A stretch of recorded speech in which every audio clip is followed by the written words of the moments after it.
안녕하세요. 전업투자자 복리입니다. 8월 4일 금요일 오후 10시 9분입니다. 원래 저는 미국장이 8월, 9월까지 물가가 근원 CPI가 계속 내려오면서 시장이 계속 완만하게 눌림목 중이어서 강세장이 나올 걸로 예상을 했어요.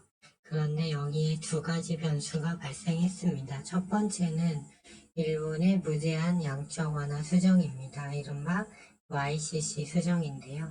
이로써 미국에 투자돼 있는 엔캐리 자금의 이탈 가능성이 생겼습니다. 두 번째로 피치의 미국 신용등급 하향입니다. 이는 미국 국채 수요 감소 요인이 될 수 있습니다. 그래서 이러한 우려가 반영이 되면서 미국물 10년물 국채 금리가 연일 급등 중에 있습니다. 작년에 최고점으로 갔을 때가 4.315%였거든요. 그렇죠. 그리고 나서 국채금리가 고점에서 꺾이는 11월 10일부터 해서 증시가 이제 조금씩 살아나는 기미가 보였어요. 그런데 이번에 이렇게 좀 급등하고 있습니다. 미 재무부가 채권시장 경색을 막기 위해서 채권 바이백, 즉 재무부가 채권을 사는 걸 검토 중이고요. 연준에서는 지금 양적 긴축을 하고 있죠. 그래서 채권을 매월 매도하고 있었는데 이 채권 규모를 축소해서 시장의 부담을 덜어주는 방안이 검토되고 있다고 합니다. 그리고 미국의 신용평가사 무디스 등은 피치의 신용 등급이 좀 석연치 않다라는 의견을 피력했고 버핏 할아버지도 미국 국채에 계속 매입 중이라며 진화에 노력을 기울이고 있습니다. 그럼에도 불구하고 채권 시장에서는 10년물 국채 금리에 대한 매도가 계속 나오고 있어요.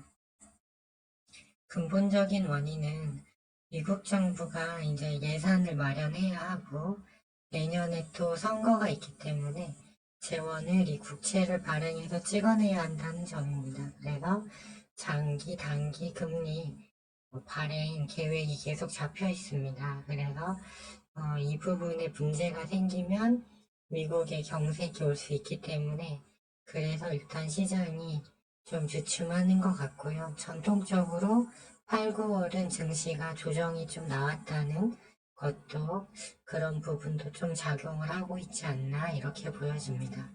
요 구간을 보시면 한번 상승 추세를 탄 그래프는 꺾이기까지 좀 많은 시간이 걸려요. 이 동그라미 구간처럼 거의 한 달이 걸렸거든요. 이 부분도 그와 비슷한 흐름이 나오면서 시장의 흐름을 조금 매매하게 힘들게 만들어갈 가능성이 있는 걸로 보여집니다. 그 미국 이제 선물 차트를 보시면 나스닥 선물이 중요하죠.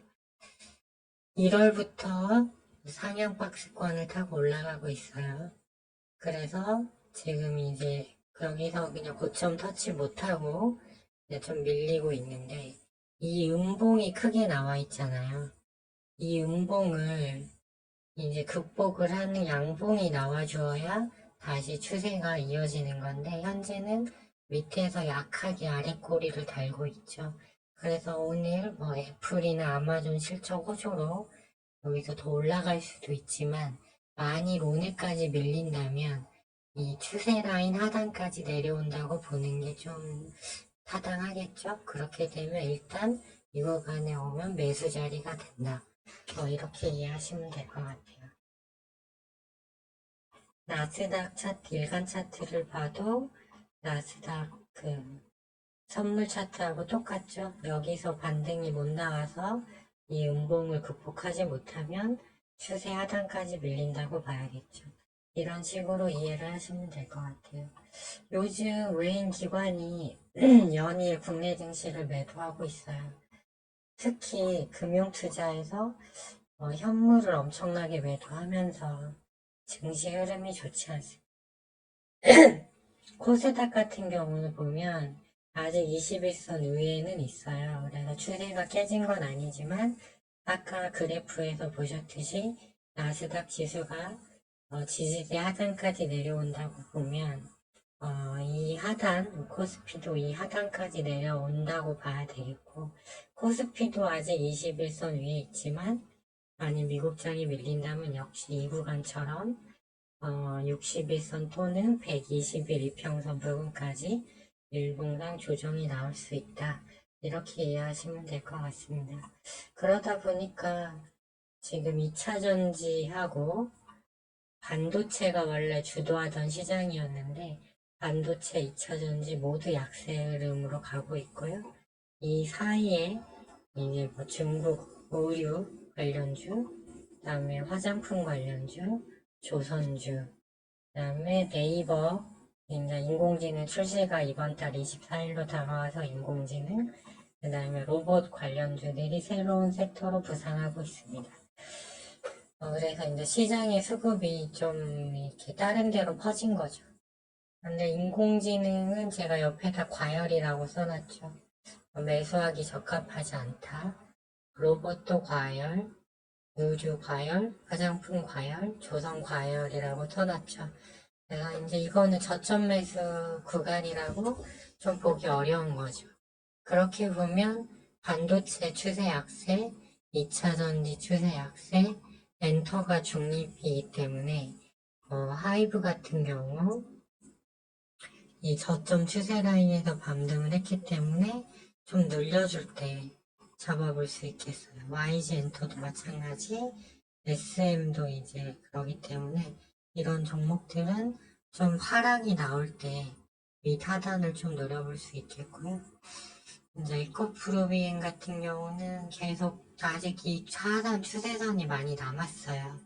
그래서 2차 전지는 좀 그렇고 반도체도 마찬가지예요. 반도체 같은 경우는 조금 이제 나은 게 SK 하이닉스 보시면 하단 추세 라인까지 왔죠. 그래서 저는 지금 SK 하이닉스 보유 중이고요. 삼성전자도 일봉상 하단 추세 라인에 거의 근접을 했습니다. 물론 추세는 안 좋지만요. 그러기 때문에 지금 코스피가 약세인 게 삼성전자가 약세인 이유도 있죠. 그렇기 때문에 반도체 쪽은 아까 나스닥이 그 지점까지 온다면 한번 저점 매수에 나서볼 만하다. 오늘이라도 나스닥이 좀 의미있게 반등이 나오면 반도체 쪽은 좀 갈 수 있을 것 같습니다. 그래서 저는 SK 하이닉스 계속 가져가고 있고요.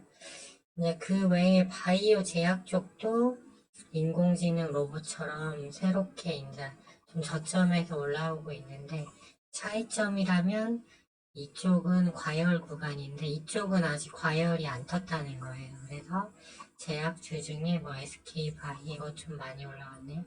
알테오젠, 셀트리온 제약, 한미사이언스, LNC바이오 정도는 밑으로 눌려줄 때 잡아볼 만하고 그다음에 이제 저는 이제 진단키트에서 SD 바이오 센서를 오늘 시간에 진입을 했거든요. 근데 보시면 지금 코로나가 다시 확산하고 있죠. 뭐 그렇다고 해서 진단키트 기업들이 큰 수혜를 입을 수 있는 건 아닌데 일단 저점에서 올라오는 흐름이기 때문에 한타 정도는 더 쳐줄 수 있을 것 같습니다. 그래서 일단 SD 바이오 센서가 가장 이 상승폭이 적었거든요.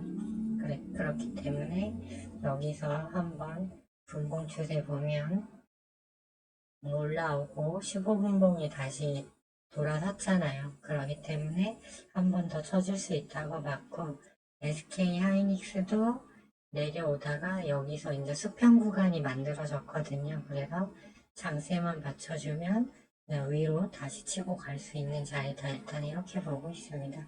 그래서 좀 증시가 안정이 될 때까지는 되도록이면 좀 시총이 큰 종목들은 좀 변동성이 적으니까 이런 종목 위주로 좀 매매를 하시는 게 좋겠고요. 뭐 로봇 레인보우 같은 경우는 이미 너무 많이 올랐어요. 이런 지총 그리고 폴라리스 오피스도 추세선에서 너무 멀어졌거든요. 과열이 뜨면서 그렇기 때문에 이제 지수가 나스닥이 상승하면 반도체 좀 밀린다고 하면 약간 해칭 성격을 가지는 바이오 제약 쪽이 좀 유리하지 않을까 이렇게 생각을 해봤습니다. 일단 가장 중요한 것은 일단 미국 국채 금리가 내려오는 시점이 반등 시점이다 이렇게 보시면 되겠는데 지금 이제 1%까지 좀 내려오고 있네요. 그러다 보니까 나스닥 선물이 반대로 반등이 나오고 있는 거예요. 하지만 이게 이 추세가 10년물 이 상승 추세가 아까 여기 구간처럼 말씀드렸듯이 바로 꺾이긴 어렵다. 그래서 좀 당분간은 좀 혼조한 시장이 이어질 것이다라고 보여지고요. 나스닥이 많이 좀 더 밀릴 경우에는 아까 말씀드렸듯이 우리 지수가 밑단 하단 지지 라인까지 다시 내려올 수도 있다. 이 부분을 좀 염두에 두고 매매를 하시는 게 좋을 것 같습니다. 오늘 미국장 반등 나오기를 바라고요. 주말 잘 보내시고 저는 다음 주에 찾아뵙도록 하겠습니다.